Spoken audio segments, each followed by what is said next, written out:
ആ പ്രദേശത്തൊക്കെ വീടുകളുണ്ട് കുറച്ച് മാറി എന്നൊരു പ്രദേശവാസി പറയുന്നുണ്ടായിരുന്നു. ശ്രീജിത്ത് അവിടെ ചെന്നതാണല്ലോ.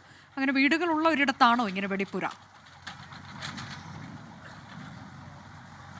അനുജ, ഈ കാണുന്നതാണ് ആ വെടിപ്പുര. ആ ദൃശ്യങ്ങളാണ് നമ്മളിപ്പോൾ ക്യാമറമാൻ ബിനീഷ് ബാബുരാജ് പ്രേക്ഷകർ മുൻപിലേക്ക് എത്തുന്നത്. അതിന് തൊട്ടപ്പുറത്ത് ഈ പാടത്തിന് അക്കരെ വീടുകളുണ്ട്. അതായത് വേണ്ടി വന്നാൽ വീടുകളിലേക്ക് പടരാൻ വേണ്ടിയിട്ടുള്ള തരത്തിൽ വീടുകളുണ്ട് ആ മേഖലയിൽ എന്ന കാര്യത്തിൽ യാതൊരു തർക്കവുമില്ല.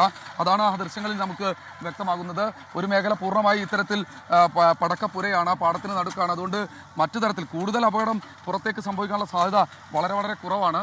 പക്ഷേ അതിന് തൊട്ടപ്പുറത്തെ മേഖലകളിൽ വീടുകളുണ്ട്. ഏതാണ്ട് ഒരു 100 മീറ്റർ അപ്പുറത്തൊക്കെ വീടുകളുണ്ട്. അവിടേക്കൊന്നും തന്നെ തീ നിലവിൽ പടർന്നിട്ടില്ല.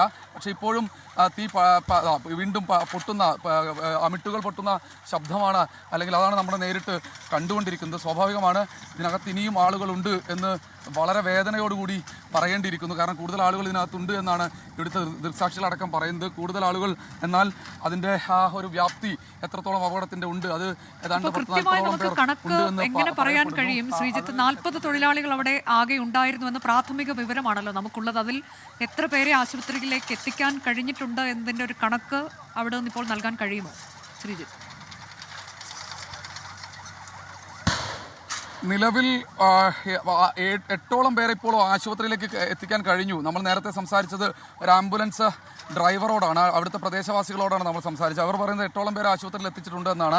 നേരത്തെ ദൃക്സാക്ഷികളുടെ നൽകിയ വിവരത്തിൻ്റെ അടിസ്ഥാനത്തിലാണെങ്കിൽ അത് ചില ശരീരഭാഗങ്ങളടക്കം അങ്ങോട്ട് കൊണ്ടുപോകുന്ന ഒരു സാഹചര്യം ഉണ്ടായി എന്ന് പറയുന്നു. അതായത് ഈ ദൃശ്യങ്ങൾ കാണുന്നത് മുഴുവൻ ഒരു പാടമാണ്. ഇത് വലിയൊരു പാടമാണ്, പാടശേഖരമാണ്. അതിൻ്റെ തൊട്ടപ്പുറത്തെ മേഖലയിലാണ് ഈ ഒരു സ്ഫോടനം നടന്നിരിക്കുന്നത്. സ്വാഭാവികമാണ്, ഇനി അതിനകത്ത് എത്ര പേർ കുടുങ്ങിക്കിടക്കുന്നുണ്ട് എന്നറിയണമെങ്കിൽ തിരുവമ്പാടി ദേവസ്വത്തിൻ്റെ അധികൃതർ വരണം. അവരുടെ കയ്യിൽ ഒരുപക്ഷെ ആ ലിസ്റ്റ് ഉണ്ടായിരിക്കാം. എത്ര പേർ അതിന് അകത്തുണ്ട്, എത്ര തൊഴിലാളികൾ ഉണ്ടായിരുന്നു എന്നത് ഒരു ലിസ്റ്റ് അവരുടെ പക്കൽ ഉണ്ടായിരിക്കാം. പക്ഷേ ഇതൊക്കെ ഒരു പ്രാഥമികമായ വിവരങ്ങൾ മാത്രമാണ്. കൂടുതൽ ആളുകൾ കുടുങ്ങിക്കിടക്കുന്നുണ്ടെന്ന കാര്യത്തിൽ യാതൊരു തർക്കവുമില്ല. പക്ഷേ ഏതെങ്കിലും തരത്തിലുള്ള ശബ്ദങ്ങളോ അല്ലെങ്കിൽ മറ്റ് നിലവിളികളോ ഒന്നും തന്നെ ആ മേഖലയിൽ നിന്ന് കേൾക്കുന്നില്ല. ഇത് വലിയ തോതിൽ ഒരു ആകാശത്തൊരു വെടിക്കെട്ടുന്ന തരത്തിലേക്കാണ് വലിയ തോതിൽ വീണ്ടും പടക്കം പൊട്ടുന്നത്. ആ മേഖലയിൽ ഒരു ആകാശത്തൊരു വെടിക്കെട്ടുന്ന തോതിൽ നമ്മൾ ഇപ്പോൾ നിൽക്കുന്ന സമയത്ത് പോലും അവിടെ കത്തുന്ന ഒരു സാഹചര്യമാണ് ഉള്ളത്. പോലീസ് ആളുകളോട് മാറി നിൽക്കാൻ ആവശ്യപ്പെടുന്നുണ്ട്. എന്തായാലും വളരെ ശ്രമകരം ഈ രക്ഷാപ്രവർത്തനം എന്ന് നിസ്സംശയം നമുക്ക് പറയേണ്ടിയിരിക്കുന്നു. കൂടുതൽ സ്ഫോടക വസ്തുക്കൾ അവിടെയുണ്ട്. അതായത് വെടിക്കെട്ട് പുരയുടെ ഒരു ഭാഗം വീണ്ടും നിന്ന് കത്തിക്കൊണ്ടിരിക്കുന്ന സാഹചര്യമാണുള്ളത്. ഏതെങ്കിലും തരത്തിൽ അത് മറ്റൊരു തരത്തിലേക്ക് മാറിപ്പോയി കഴിഞ്ഞാൽ വലിയ തോതിലുള്ള അപകടത്തിലേക്ക് പോകാനുള്ള ഒരു സാധ്യത മുന്നിൽ കാണുന്നുണ്ട്. പോലീസും ഫയർഫോഴ്സ് അധികൃതരും ഒരു ഭാഗത്ത് മാത്രമാണുള്ളത്.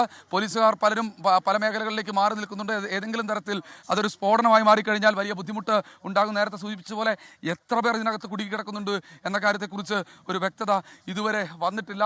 പോലീസ് അല്ലെങ്കിൽ ഫയർഫോഴ്സ്, സന്നദ്ധ പ്രവർത്തകർ, നാട്ടുകാരൊക്കെ അവിടേക്ക് പോകാനുള്ള ഒരു ഭയം അവർക്ക് തോന്നുന്നതിൻ്റെ പ്രധാനപ്പെട്ട കാരണം ഇതുതന്നെയാണ്. കാരണം തീർത്തും ഗുരുതരമായ സാഹചര്യമാണ്. ഇപ്പോഴും പൊട്ടാതെ കിടക്കുന്ന അമിട്ടുകൾ, ഗുണ്ടുകൾ ഒക്കെ ആ മേഖലയിൽ ഉണ്ട് എന്നാണ് മനസ്സിലാക്കുന്നത്. ഈ മേഖലയിലേക്കടക്കം തെറിച്ച് വീഴുന്ന ഒരു സാഹചര്യമാണുള്ളത്.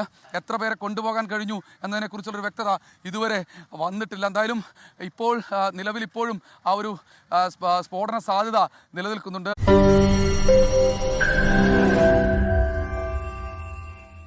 ലോകത്തെവിടെയായാലും ഏത് സമയത്തും 24 വാർത്തകളും ഓഗ്മെന്റഡ് റിയാലിറ്റി പാക്കേജുകളും എക്സ്പ്ലെയിനറുകളും വിശദമായി കാണാൻ ഞങ്ങളുടെ യൂട്യൂബ് ചാനൽ നിങ്ങൾക്ക് സബ്സ്ക്രൈബ് ചെയ്യാം.